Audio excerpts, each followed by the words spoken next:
ہے جی ہم تو قرآن حدیث کے سوا کوئی بات کسی کی بالکل نہیں مانتے۔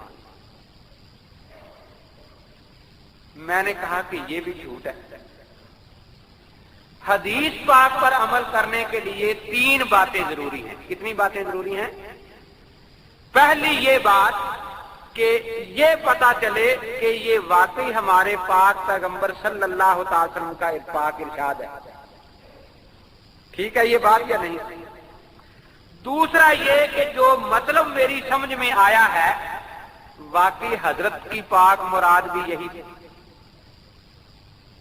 تیسرا یہ پتا چلے کہ میں حضرت کے اس پاک حکم کا مخاطب بھی ہوں۔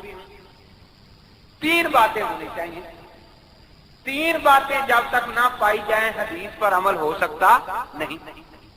اب حضرت نبی اقدس صلی اللہ تعالی علیہ وسلم کے پاک باز صحابہ کو یہ تینوں باتیں بیک وقت نصیب ہو جاتی تھی۔ انہوں نے حضرت کی مبارک زبان سے اپنے کانوں سے حضرت کے مبارک الفاظ سن لیے تو انہیں یقین ہو جاتا تھا نا کہ یہ حضرت کا ارشاد ہے۔ یہ تو پہلی بات تھی۔ اب رہ گئی کہ اس کا مطلب کیا ہے، تو حضرت کی مبارک عادت یہی تھی کہ جس قسم کے آدمی سے بات کرتے اسی کے ذہن کے مطابق بات کرتے تاکہ وہ سمجھ جائے۔ حدیث پاک میں یہاں تک آتا ہے کہ حضرت 3 دفعہ بعض اوقات بات دہراتے تاکہ سمجھ جائے۔ اگر نہیں سمجھ سکا تو پھر وہ پوچھ بھی لیتے تھے کہ حضرت بات سمجھ نہیں آئی اب مجھے سمجھا دے۔ لیکن آج اگر مجھ میں اور آپ میں ایک حدیث کے معنی میں جھگڑا ہو جائے کہ اس کا مطلب کیا ہے تو نہ آپ پوچھ سکتے ہیں کہ حضرت آپ مطلب سمجھا دیں، نہ میں پوچھ سکتا ہوں کہ حضرت آپ مطلب سمجھا دیں۔ تو وہ طریقہ تو نہ رہا۔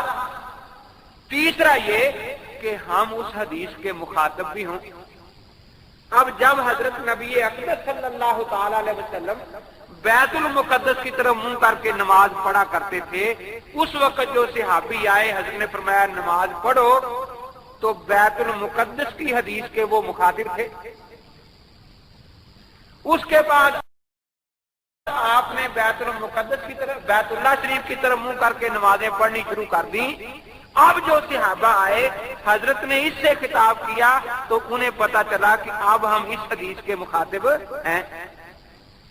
تو وہ علیحدہ علیحدہ زمانہ تھا نا، لیکن ہمیں دونوں حدیثیں ایک ہی وقت مل گئی۔ حضرت نے تو کچھ مہینے بعد وہ فرمایا تھا نا، لیکن ہمیں ایک ہی صفحے پر لکھی دونوں حدیثیں مل گئی۔ مسئلہ ہوگا حدیث صحیح ہے یا ضعیف، یہ دیکھنا پڑے گا یا نہیں۔ تو کیا آپ یہ کہیں گے قال اللہ ھذا حدیث صحیح کہ اللہ تعالیٰ نے فرمایا ہے یہ حدیث صحیح ہے؟ قال رسول اللہ صلی اللہ علیہ وسلم ھذا حدیث ضعیف، رسول پاک نے فرمایا ہے کہ یہ حدیث ضعیف ہے۔ کہنے کہ نہیں جی یہ تو میں نہیں ثابت کر سکوں گا۔ میں نے کہا پھر کون بتائے گا یہ صحیح ہے یہ ضعیف؟ جی ہمارے مولوی صاحب بتائیں گے۔ تو میں نے کہا آپ تو کہتے ہیں کہ ہم خدا اور رسول کے سوا کسی کی بات نہیں مانتے، تو اب آپ اپنے مولوی کو خدا مانیں گے یا رسول مانیں گے؟ اب وہ بیچارہ خاموش۔ میں نے کہا اب یہاں ایک بات سمجھیں، 2 حدیثیں آ گئی، ایک رفع دین کرنے کی ایک نہ کرنے کی۔ ان میں سے کون سی صحیح ہے کون سی صحیح نہیں، اس کا فیصلہ یقیناً آپ اللہ تعالیٰ اور اللہ کے رسول سے ہمیں نہیں دکھا سکتے، کسی امتی سے ہی لینا پڑے گا۔ اب ایک امام نے یہ کہا کہ بھئی اس پر عمل کرو جس میں رفع دین نہیں، امام ابو حنیفہ رحمۃ اللہ علیہ نے۔ آپ کے مولوی صاحب نے کہا کہ نہیں بھئی اس پر عمل کرو جس میں رفع دین کا ذکر ہے۔ اگر آپ نے اس حدیث پر عمل نہیں کیا جس میں رفع دین کا ذکر نہیں، تو ہم دیکھو سچ بولتے ہیں کہ آپ لوگوں نے امام ابو حنیفہ رحمۃ اللہ علیہ کی تحقیق کو نہیں مانا، اس لیے آپ حنفی نہیں، یہی ہم کہتے ہیں۔ تو جس حدیث کو آپ کے مولوی نے کہا کہ اس پر عمل جاری رہا آخر عمر تک، اس کو اگر میں نے نہیں مانا تو آپ کو بھی سچ بولنا چاہیے کہ حنفی نے ہمارے مولوی کی تحقیق نہیں مانی، لیکن آپ جھوٹ بولتے ہیں کہ حنفی نے اللہ کے نبی کی بات نہیں مانی، حالانکہ وہ بات تو آپ کے مولوی صاحب کی۔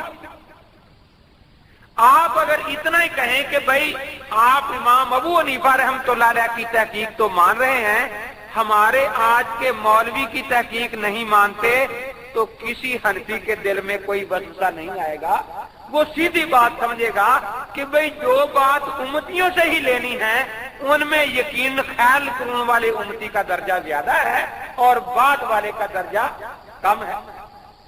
پھر خیال قرون والے وہ امتی امام ابو حنیفہ رحمۃ اللہ علیہ فقیہ ہیں۔ کون ہیں؟ فقیہ ہیں۔ اب ایک انتخاب فقیہ نے کر کے دیا، ایک انتخاب صفی نے کر کے دیا۔ صفی کہتے ہیں جو غیر فقیہ ہو، بیوقوف ہو۔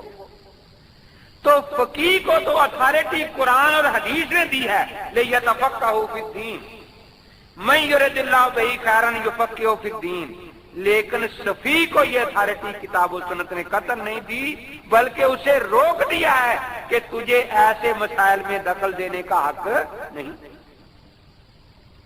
اب ہم فقیہ کی ترجیح کو مان لیں تو ہمیں آپ حدیث کا منکر کہیں، آپ صفی کی ترجیح کو مانیں تو آپ کہیں کہ ہم حدیث کے ماننے والے ہیں اور یہ حنفی حدیث کے منکر ہیں، تو یہ جھوٹ ہے یا نہیں؟